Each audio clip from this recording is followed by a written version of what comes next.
Hello and welcome. We are approaching now the date where the lockdown 4.0 will be lifted, but it still looks unlikely that we've either flattened the curve or reduced the transmission of coronavirus as we would have hoped. Now, the question is, particularly in cities like Mumbai, where the number of cases is rising quite dramatically, whether the hospital system will be able to bear the load. But the more important question is, are we managing the hospital system in terms of inflow of patients and the right kind of patients in the right way so as to not overload the system with patients who perhaps should not be there in the first place? So let's do a little mathematical journey about how many people are, how many patients are there potentially in, particularly in cities like Mumbai, and what is the patient to hospital ratio that we should be looking at in order to better manage the situation, and if at all the situation can be better managed by logistics, apart from the pure hard work that's put in by the medical professionals who are at the front lines. To discuss this, I'm joined by Dr. Shivkumar Utre, the president of the Maharashtra Medical Council, and I'm also joined by Dr. Girdhar Gyani, the Director General of the Association of Healthcare Providers of India. Thank you both for joining me. Dr. Gyani, let me begin with you. We've been speaking over the last 8 weeks or so now. What's your sense in terms of, one, the number of cases and how it's been rising? And on the other hand, the ability of the healthcare system, particularly the private healthcare system, to respond to it? Okay. Now, you see, in the Mumbai or in Maharashtra in general, till recently, private sector was not called upon by the government. It was of their own that some of the premier hospitals, they offered their beds and they were taking the COVID patient. These includes some of the top names like Hinduja, like Hiranandani, like Nanavati, and few others also. So they were taking the patient. Now, suddenly 2 days, 3 days back, the government has issued a directive that 80% of the beds in the private sector will be under the control of the government. Now, roughly, if I can say, we have around 25,000 beds in the private sector. And that means 80% of that means 20,000 beds now will be at the disposal of the government, which it can use. Now, this first question which you asked me, that whether we have managed things in the right way or wrong, I'm looking at Delhi very closely because I'm sitting here. Even in Delhi, where we have in fact 30,000 beds in the government itself, as compared to Mumbai, which has around 10,000 only, if my guess is correct, But here we have much more larger number, and now here also we have issued an order that 20% of the beds, which will amount to around 3,500 beds from the private sector, government has taken over. Now, why it is happening in spite of so many beds in the government? Number one, most of the initial cases which they were coming, we were all admitting them in the hospital, which ideally should have been put into the hostel, guest houses or hotels. But because the beds were available, we went on accommodating these people, which they really don't require hospitalization. But the issue is, even in the quarantining center, what you call, you need some manpower. If not the doctor, some kind of healthcare workers are required, which government is always short. So they are all busy in the hospital, and there these people are there, which doesn't require hospitalization. So that mismatch has happened, And I'm sure something similar has happened in Maharashtra also. That's why we have taken this step. My colleague from Maharashtra, of course, will be able to, I think, give you maybe elaborate picture. Right. Then I will come back again. Right. So, Dr. Utre, your understanding of what's happening right now in terms of the number of patients who are there and the load or the load capacity of the hospital system? Well, at the outset, I think I will clarify one thing. Whatever 80% that the government has said that they are taking over as far as the private hospitals are concerned is not for COVID patients. There is a differentiation, I think, between Delhi and Mumbai. Yeah. So these, what was happening in general terms, you were seeing that non-COVID patients were suffering more than COVID because the whole concentration was on COVID only, both in the private sector and in the public sector also, especially in the public sector. Now we have got huge medical colleges in Mumbai with huge hospitals attached to them, like for instance JJ Hospital, St. George Hospital, GT Hospital, then KEM Hospital, Nair Hospital, Sion Hospital. Now, unfortunately, as the cases went on increasing, the whole load was coming on these government setups where the patients were getting admitted over here. And initially, we did not have any dedicated COVID hospitals which were there, earmarked only for COVID patients. But over the time, the government has changed some of these big hospitals, like, for instance, St. George Hospital, Nair Hospital, and, I think the third one is also the government hospital, City Hospital. They have become completely COVID hospitals. Now, once you convert such huge setups into COVID hospitals, where are the non-COVID patients going to go? So the only place that was left for these plus what happened is, even in the other hospitals like KEM and Sion, initially they started off with only one ward which was dedicated for COVID. But now if you see, there are at least around 100 plus patients in both these hospitals. So more of the wards are being taken up by the COVID hospitals. So unfortunately, the patients which were non-COVID were suffering from that, and we were finding a lot of deaths amongst the non-COVID patients. They were not getting beds. Everything was happening. So what the government did was that they have said that 80% of the of the beds in the private sector, the government would send these patients whom they would not be able to cater to in the general hospitals to these private hospitals. And having sent them to the private hospital, because you can understand that the expenditure in the private hospital is pretty high.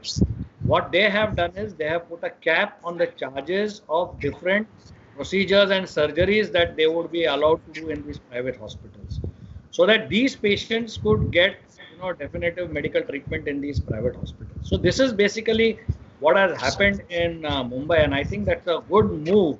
But ultimately, when you think about the citizens, they require to get treatment. We are not talking about COVID, the non-COVID, emergencies and routine surgeries. Right. And everything. So this move that has been was for this reason. Right. No. So, Dr. Utre, now the thing is, so when we hear that the hospitals are full, now it doesn't matter with what patients. If they're full, they're full. Because we are also hearing, on a daily basis now, that people are getting turned away. People are not able to get admission when they want, whether they are COVID or non-COVID. So what I'm trying to, which comes back to my first question, what is the capacity handling and the capacity handling approach for these big hospitals? See, as far as I'm not talking about the big hospital, let me talk about what is done in the government setup, because that is related to these big hospitals also. Now, we are also, this is a new disease. We are also learning day by day how to tackle this disease. And say 2 months back, we did not know what would be the case scenario as far as come May, end of May is concerned. So as the cases went on increasing, automatically the setup in the public hospitals, because all these patients were coming to the public hospital, was slowly revamped. And as of today, I can tell you that there are more than 50,000 beds which are purely dedicated for COVID patients, which have been kept, which is already in place. And more of them are being, taken over. Like, for instances, we are having big setups on playgrounds where they are converted to almost about 500 to 800 beds over there. Right. No, but Dr. Utre, my question still is that how many of these patients should actually be in the hospital? Because that's the question that even doctors are saying or asking. See, what you have to understand, the uniqueness of Mumbai citizens is, their houses are small. Majority of them stay in a 1-bedroom house or a one-room kitchen house. And of course, majority of cases are seen, what we are seeing is from the slums. And in the slums, you have a 10 by 10 room where there are about 8 to 10 of them staying. Sure. So now, according to the new ICMR guidelines, you can, even positive patients who are without symptoms, that is asymptomatic, or mild symptoms, can be kept in their homes, if they have got the facilities. But once you put this positive patient, imagine what is going to happen to the other people or in the family or their neighbors. It's impossible for, in Mumbai, for majority of these patients to be home quarantined. And therefore, you require to take them in some centers. And accordingly, what we have done over here is that we have, put into place 4 different type of centers. CCC1, where you take in the patients who have come in contact, but or high risk patients, but not yet proved positive. Then CCC2, where once they have positive report comes in, they are shifted to the CCC2. Then you have what is known as DCHC and DCH, that is dedicated COVID hospitals and dedicated COVID centers. Now, in these centers, there are now arrangements which are made also for oxygen, because nowadays, the whole concept is changing. We are seeing more and more patients going in for high flow oxygen instead of being put on, say, ventilators. Whereas DCH is where exactly what we would otherwise call as a ICU setup with ventilators and, of course, with continuous doctors. So once we have made this, there has been a little bit easing off. I would not say that we are on very safe or firm grounds, but definitely what we were experiencing about 15 days or 3 weeks back, a little bit easing has taken place, because these huge centers, what we call as CCC2s, have come up, where also on these huge tents that they have put up on the playgrounds, they have made arrangements for oxygen supply also. So maybe down the line, as more and more such centers, because you see 80% of these patients are either mild symptoms or non-symptomatic. So these patients don't require active treatment as such. Right. So what you're saying, Dr. Uttarayan, this is obviously, I mean, this is something that we've always known in Mumbai. So the problem is not the medical capacity or the hospital capacity. The problem really lies in where the people or the patients who come from live and the environment in which they stay. So and that therefore obviously cannot be helped. Yeah, that's what's the case. And even if you see the percentage wise, if you see the number of people who are there staying in Mumbai, and plus you have to understand that the number of tests that are also done in Mumbai is pretty high as compared to any other place in the whole of India. So it is but natural that if you have a dense population and you are doing excess of testing, the number of positive cases is automatically going to increase. So today we are not bothered about how many positive cases we are seeing. What we are more bothered about is how many of them do require ICU admissions and ventilators. And that is what we require to ramp up, and that is what our concentration should be. Right. So, what's your sense on that? Okay, let me put that question first to Dr. Gyani. The ICMR, I think, was on record a few days ago saying that there were barely maybe 100 cases of ventilator and ICU. Patients who went into a ventilator across the country, and so therefore the use of critical care is not as much, at least at this point. So therefore, should we be orienting the way we are investing or planning ahead? Now, let me support, Dr. what Uttarayan was telling me, that Mumbai, behavior of the crowd, population is a little different. I will support his point, In Maharashtra, we have done, as on date, 37,000 tests. Only one state has done more than Maharashtra, that is Tamil Nadu, and that data is around 42,000. Rest all other states have done lesser than the Maharashtra. But the problem is that in Maharashtra, the percentage of the positive cases is 13%. They are number one. While Tamil Nadu, which has done more tests, but the percentage is just 4%. The third state, if you want to just have a comparison, is Rajasthan, where they have done 31,000. But the percentage of the positive cases is just 2.23. I think this is a question which we are still struggling to understand, that maybe in Maharashtra we have done more testing in those cases which are heavily hot spots, what we call it. And that's why the more percentage is coming there. And Rajasthan, maybe we have spread out. But still, I think the Maharashtra population present to us a peculiar structure, maybe crowded places, staying in those smaller hutments and all that. So I think that way Maharashtra has to be treated a little differently in a special case, and it has to be handled more sensitivity. So when we say Maharashtra, we really mean Mumbai, right, Dr. Gyani? Because after all, 20% of the cases are here. Mumbai, yeah, that he will tell you, because bulk of the cases from Maharashtra are in Mumbai only. But I was giving you this data from Maharashtra. Right. Okay, Dr. Uttarayan, so, would you have a sense on how many patients today who are in hospitals at this point, as we speak, come from an environment where clearly they are not able to stay in their own homes, or don't live in large enough homes where they could be self-quarantined?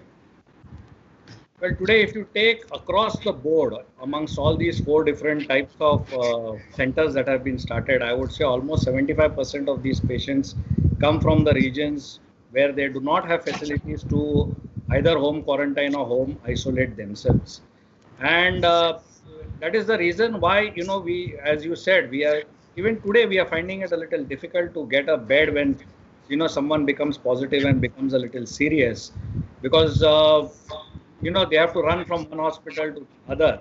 But then just a day back, even the corporation has started a dedicated online process by which you can make out which hospital has how many beds empty, so that the patients don't have to be, a dashboard has been made, which is continuously upgraded. But definitely the number of cases are increasing. So we require to definitely go ahead and ramp up more and more as far as the bed strength and ICU strengths, which are, because we are, down the line we are expecting somewhere in June for the real, the graph to go up in the first week and second week of June. At least that is what the mathematical calculation is. And that is a time when we are going to definitely require a lot of ICU setups, because, at that time also you have to understand that the rains are going to hit Mumbai. And when the rains hit Mumbai, we get a lot of other, diseases which come in, which is going to be a big burden to differentiate between COVID and say, the simple flu and the, say malaria or dengue. Or dengue. Yeah. And so we are, we will require, those people also will require ICU setups. So, but Dr. Utre, are you getting a sense that we are using, going by data so far or your own experience, are you getting a sense that we need so much of critical care capacity, as in intensive care units, ventilators, and so on? Ventilators may or may not, but critical care, that is ICUs, definitely. And why not ventilators? Because our whole, outlook towards how to treat a bad patient is changing. In the initial phase, about say 2 months back, when all this, started, as soon as we used to get the PO2 levels, the oxygen levels, which go down below say around 92 or even 90, they used to be put on a ventilator. That is not the case now. Now they start with, nasal oxygen, then they go for high flow oxygen, then may or may not go for the CPAPs, which gives you oxygen at a high pressure. And plus the position wise, they keep them in prone position. And we have found the results are much, much better than putting them on early ventilation. That is why, as compared to the Western countries, we are using much more less ventilators. But yes, when the patient does not improve in spite of all these, then he has to be put on ventilation, because he requires that support. So we will require, in future, we will require much more ventilators, but more of ICU beds than ventilators.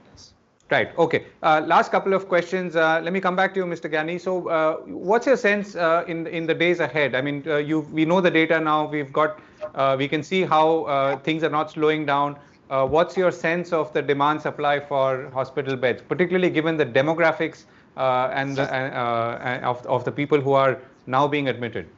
You see, we have to admit, as a medical fraternity, that we are learning every day. We thought 2 months back that we know everything, and after lockdown, this is the situation, and peak will come in the end of month of May. That was the earlier prediction, if I start 2 months back. But now with the learning, we are learning that no, peak is going to be in June. We are still not sure. And so, the behavior of the virus spread actually really very difficult to understand. You see the Brazil now. The Brazil was nowhere. Suddenly it is coming up and occupying the position number 2.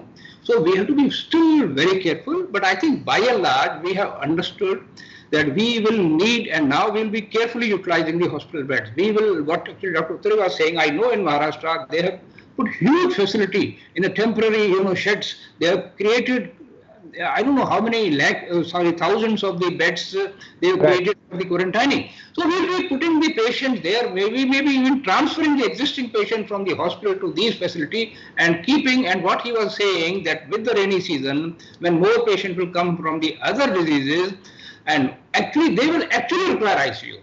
While dengue, the COVID patient may not require that number of ICU. So we have to Right. really So, position ourselves. Right. So, Dr. Gyani, the last question to you. The other challenge that the system is facing is that many hospitals, particularly smaller hospitals and clinics, have shut down across the country.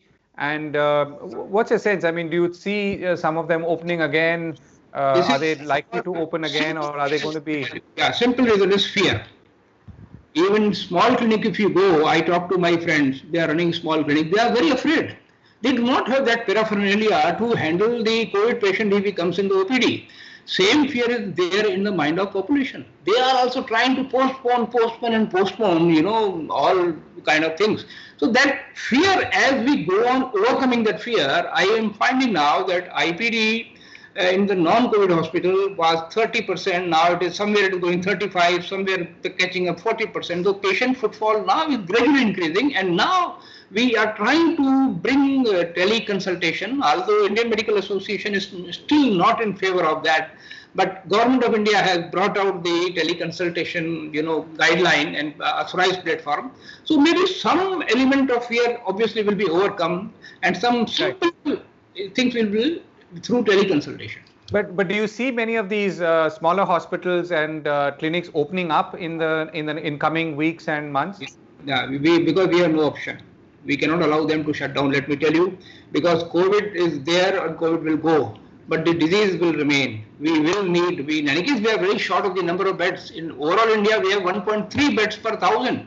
You understand? Bombay and Delhi still have a huge number of beds, but overall 1.3 per 1,000, which is we require 3.5 bed. So these we cannot allow them to shut down. I think government has to take a special, incentive. They must see to it that these continue to operate.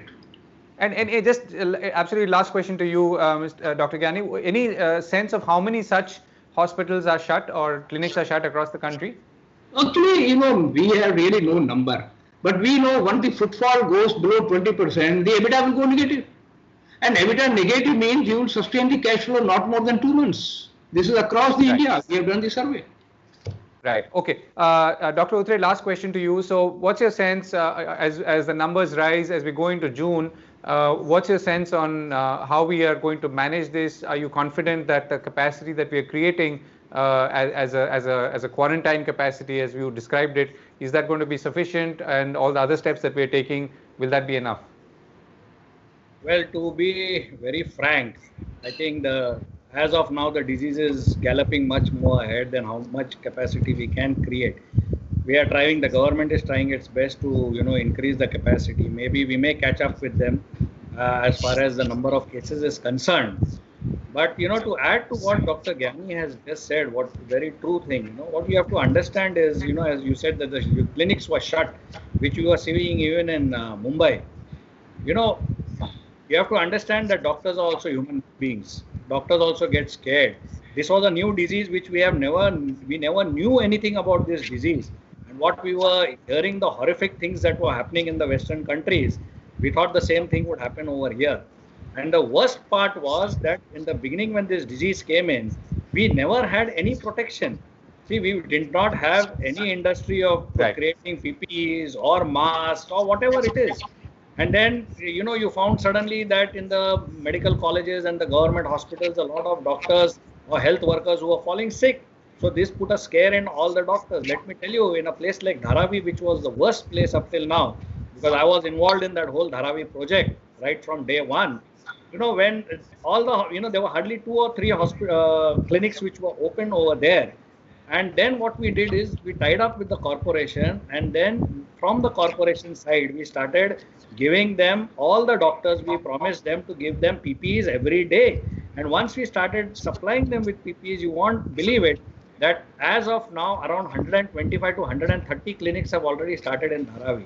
So if you are going to give a proper protection to the doctors, I don't think a doctor likes to stay at home. So did you say that there were only 2 or 3 open and now there are more than 100 open? Yes. That is what I'm trying to tell you. So this happens only when you can put that confidence in the doctor. Yes, he can work over there because he is being protected enough. Not only that, we also assured all the doctors that we would, if at all by bad luck they get positive, would be given full treatment by the government. And because of that, the clinics and slowly the clinics are starting. See, what you have to understand is that in India today, almost 70% of the health requirements is satisfied by the private sector. So the private Yes. sector cannot keep on being shut for a very long time. Otherwise, it is going to have, a domino effect, and the whole health system will collapse. So private sector has to start. Let me tell you, though I'm a surgeon, I've got my own hospital. Right from day one, my hospital was never shut. It is still on. I have not shut it. So once they understand what is the problem, I think majority of the health workers will come back into the field. Right. Dr. Utre and Dr. Gyani, thank you very much for joining me and sharing your thoughts. And we, of course, hope that we are able to get a better grip on this disease, particularly in cities like Mumbai. And hopefully, when I come back to you next, things will be a little better off. Thank you so much for joining me. Thank you. Thank you very much.